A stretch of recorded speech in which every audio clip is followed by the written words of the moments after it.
Bonjour à tous et bienvenue à votre café matinal. Nous sommes à cette journée dans la semaine où nous consacrons la journée au jeûne et à la prière. Nous en avons bien besoin. Au tout début de cette pandémie, il y a plus de 6 mois et demi maintenant, le Seigneur a mis sur mon cœur, tu vas accompagner mon peuple dans la parole et dans la prière. On est maintenant à 130 cafés matinaux plus loin ou un peu plus même. Et on va continuer avec vous. Parce que nous croyons que c'est important que nous puissions vous nourrir spirituellement, vous donner de la parole à chaque jour, mais aussi prier ensemble. Et aujourd'hui, on passe la journée, en prière, c'est-à-dire prière avec vous, prière aussi avec des pasteurs du staff de l'Église Nouvelle Vie en Zoom, avec des pasteurs de la CF en Zoom, réunion de prière aussi le soir. Tous les mercredis soirs sur Live, Nouvelle Vie Live, vous allez avoir, ou sur Facebook, vous allez avoir notre réunion de mi-semaine où il y a la parole et la prière également. Et nous allons aujourd'hui aborder cette dimension du leadership encore. Aujourd'hui, lors du prochain podcast, on regarde ensemble au leadership chrétien, être un leader en temps de crise. Et le leader en temps de crise comprend le moment, saisit l'ampleur du moment et il est prêt à accepter de changer, de s'ajuster, de changer pour mieux servir. C'est dans Romains chapitre 12, verset 8 et 13, et verset 13, chapitre 13, verset 11, 12, 8 et 13, 11, on lit ensemble ces mots. Que celui qui préside, celui qui est un leader, celui qui exerce ou celle qui exerce toute forme de leadership sur ses enfants, sur sa famille, sur son entreprise, aux études, amitié, en personne ou en ligne, à l'église, que celui qui préside le fasse avec zèle, avec passion, avec rigueur, avec du zèle et non de la paresse, et cela d'autant plus que vous savez quel temps nous sommes. C'est l'heure de vous réveiller enfin du sommeil. Alors, il y a vraiment une espèce d'alerte, une espèce de réveil nécessaire. C'est important pour un leader de comprendre que j'ai besoin d'accepter de changer parce que je comprends les jours dans lesquels nous vivons. Il y a un verset fabuleux dans l'Ancien Testament, dans les Chroniques, où on nous dit « Les fils d'Isaacar savaient ce qu'ils devaient faire parce qu'ils avaient l'intelligence des temps » ou littéralement qu'ils comprenaient les jours dans lesquels ils vivaient. Et nous vivons en ce moment un moment historique dans l'histoire de la planète pour les populations du monde et pour le corps de Christ aussi, pour l'Église chrétienne aussi. C'est un moment, c'est une expression qu'on utilise en leadership à Nouvelle Vie. Nous vivons un moment 3 balles 2 prises.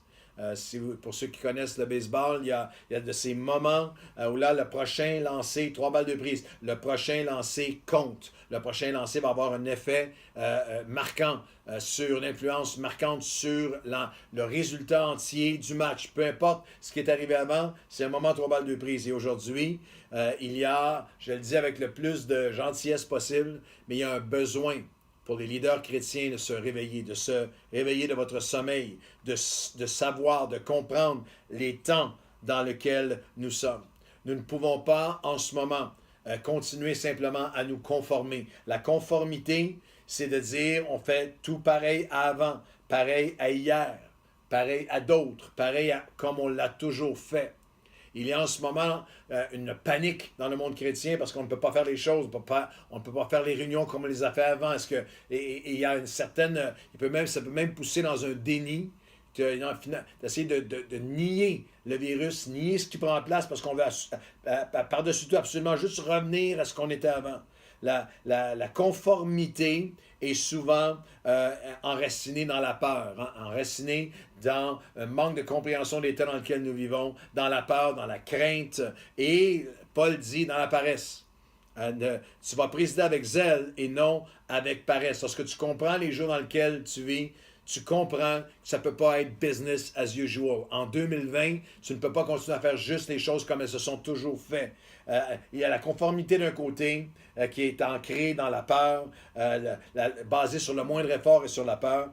Et il y a de l'autre côté le changement créatif, de créer avec Dieu les choses nouvelles que Dieu a préparées pour nous. Et ça, c'est créer ce qui est différent d'hier, peut-être différent d'ailleurs. Et c'est basé sur le zèle, la passion, et l'effort. Quel que soit l'effort, nous allons servir, nous allons nous adapter à ce qui prend place actuellement. Nous allons devenir des modèles de ce zèle qui est prêt à changer, à accepter de changer, d'aller vers ce qui est humble, d'avoir l'humilité de changer. Modèle d'humilité. Souvent, nous allons associer le leadership à un charisme d'arrogance. Et bien entendu, encore, nous avons malheureusement des leaders mondiaux, des leaders politiques qui sont hyper arrogants, qui sont égocentriques, qui sont à la limite narcissiques et qui dominent et qui dirigent en écrasant et en dominant et en abaissant d'autres et en étant d'un orgueil, d'une promotion du soi et de vantardise perpétuelle. Jamais dans l'histoire n'y a-t-il eu des leaders comme en ce moment aussi vantards, aussi perpétuellement dans le personne comme nous, jamais comme nous, personne comme moi, il n'y en a aucun aussi grand que moi. L'apôtre Paul arrive en contraste avec ça et dit aux leaders dans Romains chapitre 12, tu dois comprendre les jours dans lesquels tu vis. Et les jours dans lesquels tu vis appellent le leadership à accepter de changer, de chercher ce qui est humble. Deux références dans Romains 12, le verset 3. Par la grâce qui a été donnée, je dis à chacun de vous, de ne pas avoir de lui-même une trop haute opinion. On aimerait envoyer ça à plusieurs politiciens modernes. Mais de revêtir des sentiments modestes, selon la mesure de foi que Dieu a donnée à chacun. Et lorsqu'on regarde un peu plus loin, vous allez voir au verset 16 de Romains 12, il va dire, ayez ces sentiments où vous n'aspirez pas à ce qui est élevé, mais laissez-vous attirer par ce qui est humble. Ne soyez pas grand à vos propres yeux. Une dynamique d'humilité, une dynamique d'être des modèles. Et en tant que leader, nous comprenons, je pense que plusieurs comprennent que nous sommes appelés à donner un exemple, à être un modèle, une inspiration dans toutes sortes de domaines. Mais avez-vous déjà pensé au fait que vous êtes appelés à être un modèle d'humilité, qui recherche ce qui est humble, qui se laisse attirer parce qu'il est humble, qui n'a pas une si haute opinion de lui-même ou d'elle-même que tu ne peux plus changer, que Dieu ne peut pas te changer, que Dieu ne peut pas te donner une façon nouvelle de faire les choses, que tu es tellement ancré, tu es tellement habité par tes exploits d'hier que tu ne peux pas entendre la direction que Dieu a pour toi aujourd'hui. Alors le leader donne cet exemple. J'aime tellement cette notion d'exemple.